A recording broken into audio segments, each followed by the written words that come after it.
Boy, look at that smoke. Wow. That's all I smell outside is smoke. Smoke, smoke, smoke. This is keeping the temperature down the last 2 days. It was supposed to hit 90 degrees yesterday. I think we only got up to 85, I think. I can barely see the hill over there that's about 5 miles away. Barely see it. I just barely see the outline, top of it. Boy, that's bad. Ooh.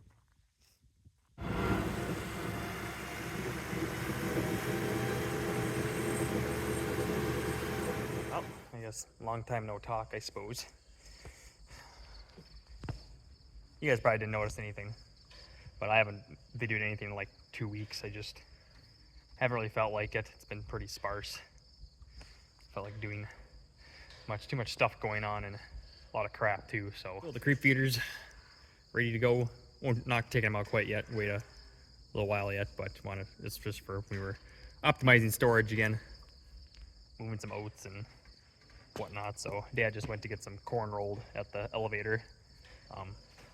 So because got some couple calves and butchie to feed. So and I gotta take a calf up to the vet. He's got what's called a water belly. Essentially, something happened inside. I don't know, infection, kicked or something, blocked his urethra, where you can't get rid of it. Basically, just fills up his what do you want to call it? Belly underneath, kind of gets whatever you want to call it. Huge, looks like a big old lump underneath, but it's actually it's full of pee. So I got to take him up to the vet today for him to get rerouted.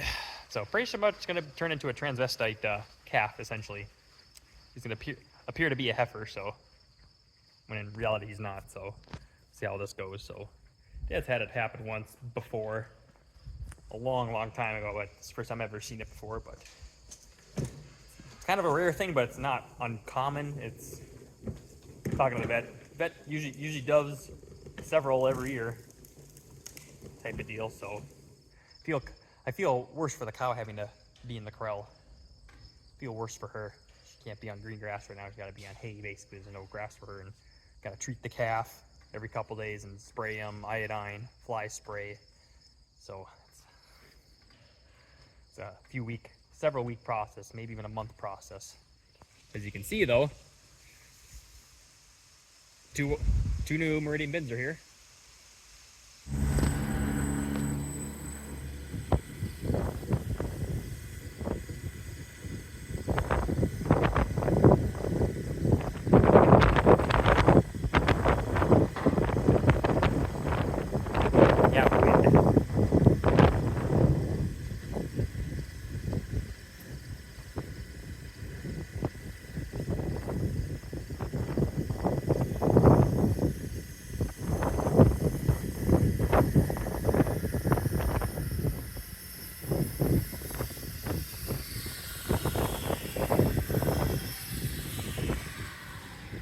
Almost ready to go. We waiting on a fan for the middle one there. Waiting on a fan yet. We did get this one ready to go. It's all good to go. The wiring is there. We got the wiring there. Just gotta set the fan up whenever it gets here, I guess. So waiting on that. So I think the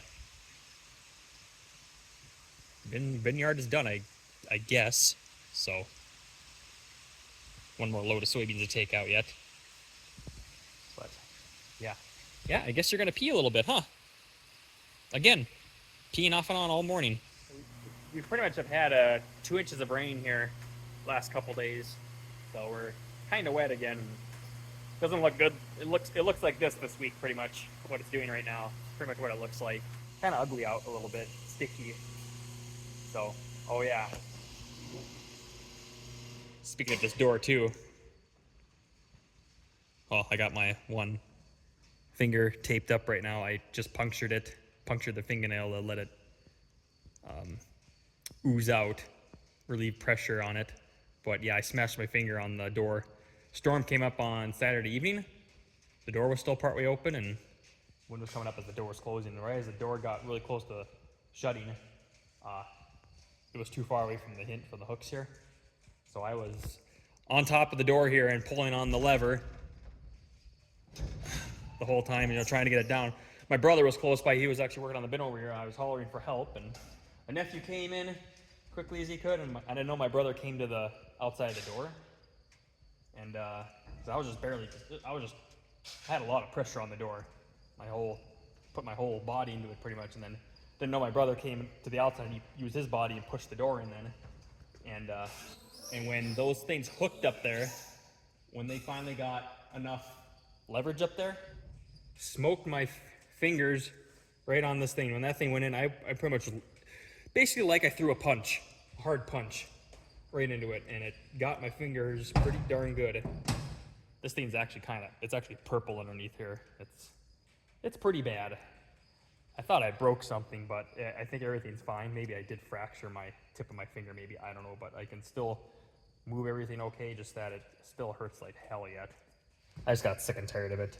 Middle of the night here this morning, I took a paper clip, hot needle, and punctured a hole through my fingernail then, and oh my gosh, amazing how much pressure can be in there. It's unbelievable how much blood and stuff oozed out. Just insane. But this is the best it's felt since before I did that, so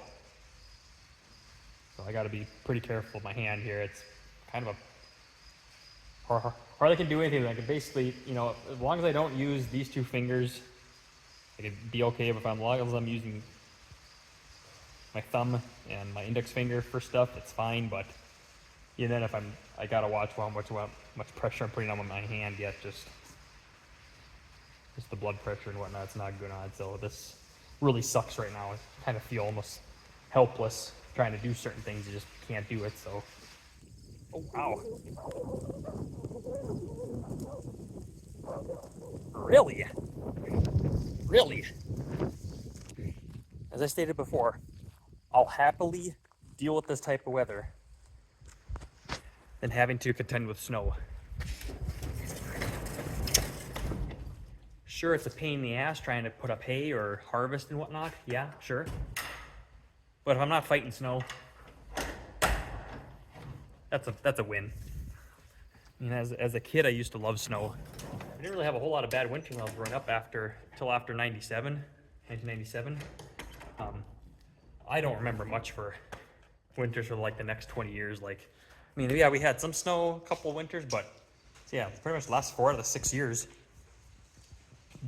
just a crap winter. Each winter one upping, and then we having one of the worst winters on record then. So 2 years ago.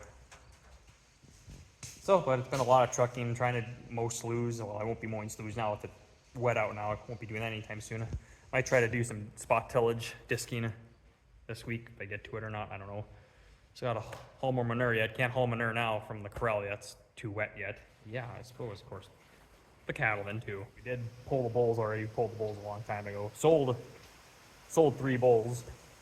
The one that was hurt last year, we sold him. We kept him this year yet for a spare, but I don't know, something just wasn't quite right with his back end. I mean, he looked good, but when he walked, you could tell something just wasn't right out of place. Something with his hip or his back or something just wasn't quite right yet. So we sold Brat, just getting old. So, and then we sold one bull. We noticed this spring we were testing the bulls. He just kind of a jerk. He didn't do anything stupid to us. But it was when we had trouble trailering them, getting them loaded on the trailer this fall here. I'm trying to pull them from the pasture. I mean, when we got stuff set up, we got the one bull loaded, and then he wanted nothing to do with the trailer, nothing to do with the cows. And luckily, we had a little, where the cows out there's like a little runway, closed off area, so he couldn't get very far. So it took a few tries, and then a couple of times he just ran right past you. Ran right past me, just like, all right, you're definitely going to the sale barn. So, but we did manage to get him loaded. We got him with some cows and crammed him up with the cows. The cows were kind of, pushing him up then, so he had nowhere to go except for into the corral pen area. So we got him loaded then, and we kept Brat separate then, and different. Because we didn't put all the bulls together. We put Brat separate, and then we put Jerk in with Brat then in the pasture down here then. Figure they're gonna fight and whatnot, so And yeah, no more than half hour later, Brat was walking across the pasture across the road here, and Jerk was in front of the house. No more than half an hour later when we dumped him off. So all day, huh?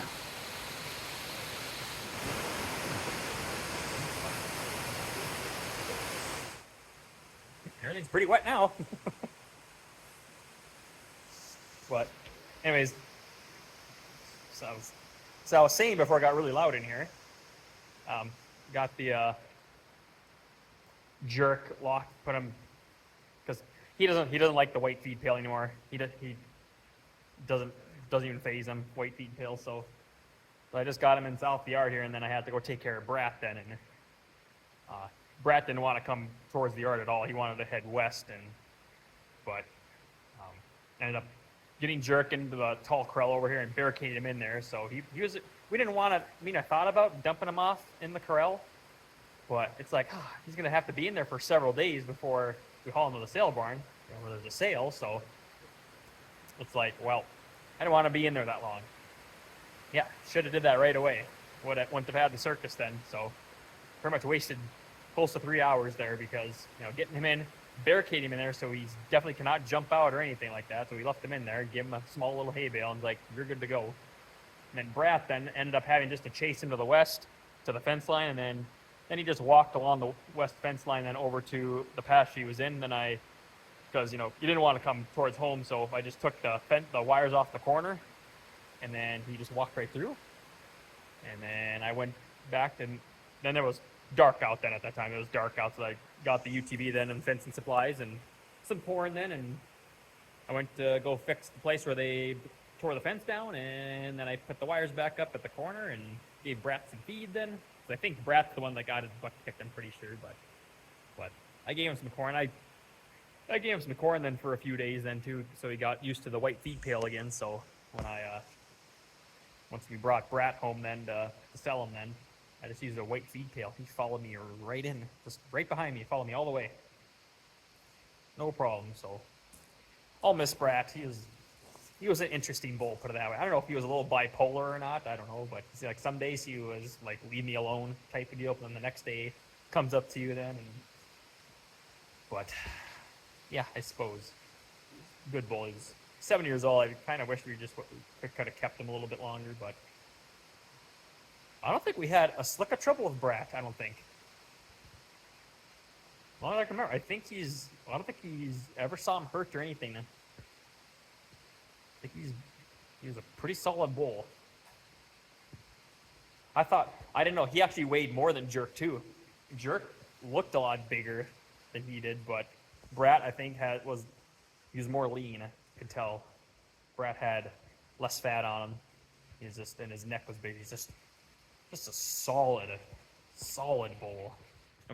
And for those 3 bulls too, we almost got our money back for him than what we paid for him those years ago.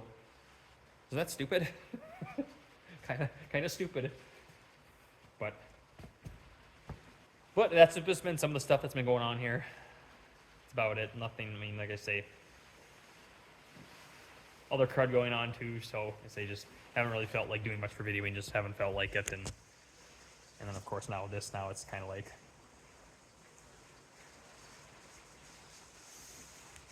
Well, now you quit raining, so go finish up stuff and get ready to go to the bed, I guess. Take that calf up. Like I wanted to do that today. It always sucks to have to go to a vet. Boy, it's a good thing I'm doing this now. Working on my auger here, I'm tightening up the cables on here a little bit more. Because I just see if there's still a little bit too much slack in the auger that I want. Speaking of quality control from Westfield, I was just adjusting the cables here, taking the eye bolts out to get a little more slack on the cables so I can make them tighter. I twisted off an eye bolt. I wasn't even turning that hard by hand it wasn't even going that hard. Makes me wonder about the other one now. I'm gonna have to go get some different eye bolts. I mean, that was just trying to get them off. I mean, Good thing it happened now than when the auger is up in the air. I don't know what was going on with this thing. So, I wonder if I can get away with a next size bigger eye bolt. Yeah, just thought I'd share that with some of you here. I don't know about Westfield anymore. Especially when Dad got his auger quite a few years ago. Quality control issues, and now my auger now. That's unbelievable. And it just dawned on me right now. I needed a ladder here for something, and my parts I stripped off my auger that tipped last year.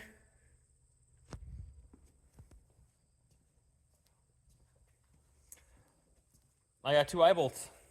Forgot about that. I pulled the one off my auger right now that had laying in the junk pile. Looks pretty good. I don't know where the other one's at though. It's not on there. I don't know where the rest of my parts are at. Plus I should have a bunch of these cable clamps too. I really only need the extra one. I'd like to have one more yet, but put this on the other cable too, but old steel right here. Looks pretty good to me. This'll work. This'll work. I'm still gonna buy, I might buy some 9/16 ones anyways. Just to have them on hand, just in case, so. Parts coming in handy, unbelievable. Oh, now that I'm done with the swath of this year and crimping and whatnot, the valve finally came. Stupid. Finally finalizing up my auger here a little bit. Probably gonna end up having to redo the work again too. See, I've got old eye bolt here. I just don't like this with the length there, because my old auger was a 71 foot older auger, but you know, this auger's 2 feet longer, and I just think these eye bolts are just too light, because I got them, you know, I had the Massey bucket there underneath, and with a cloth so I wouldn't scratch, and I just lifted up a little bit, then I did the cabling here, loosened up. I should have did this side first, but I ended up doing this side. The cable's pretty long over here, but I think I pulled a bit through, but I'm not sure. Hard to tell, because when that eye bolt snapped, I think the cabling shifted then, and yeah, just, so they're pretty close to bottoming out. This is bottom because the threads are rough, but this is bottomed out. This is pretty close for bottoming out the when I stole off the broken auger, so I mean, they're tight, but just don't know till a guy gets it under load. I think it's pointed up a little bit. It's hard to tell. I know, I mean, I think this is kind of as big of an auger you can get in this frame, or else then it jumps up to the next heavier frame, and of course it costs a lot more. And then there's also more cabling, there's more trusses. Work in progress here. So yeah, I'm glad. Oh my God, I have old auger parts coming in handy, but I think I'm gonna buy 2 9/16 eye bolts, because these are 1/2 inch. I'm gonna buy 2 9/16. I think they'll fit in that hole, and yeah, I think it's gonna be beefier. So I might end up redoing it all again. Oh, replace that valve. Ran the hay by hand just a little bit here, just up and down, just briefly here to see how it works. And yeah, I got both left and right hand pressures set the same now, and up and down even. When I get it out sometime, I want to put a lift up on the header and see what it all does, and once I drive around a little bit, and see what the header feels like when it's trying to float, if it comes back down, and see what I can get away with for how high. So, but yeah, this is the one change, because I swapped them around last year doing diagnosing, and that's when I noticed my float pressures. I had to swap them around because the one side of the header wasn't going down. I'm just like, why is the one side not going down? That just diamond, so that something wasn't right. So here's the valve right here. I don't know what's wrong with it. Something internal. I want to give it to my brother to see if he can just disassemble it and see maybe the spring is broken here or something, just like kind of the other ones we'll see once. Maybe it takes the same spring, but these are a little different though, these two, than the rest. And notice the power reverser doesn't work. I don't know what's going on there. Why that's not working. Figure that one out. So, always something. Hopefully next year it works a little bit better now. Like I say, every year we've had this thing, making it work just a little better each year. Finding out more things are on, fixing them. Takes time because, like I say, this is a whole new machine to me. Learning as I go, pretty much.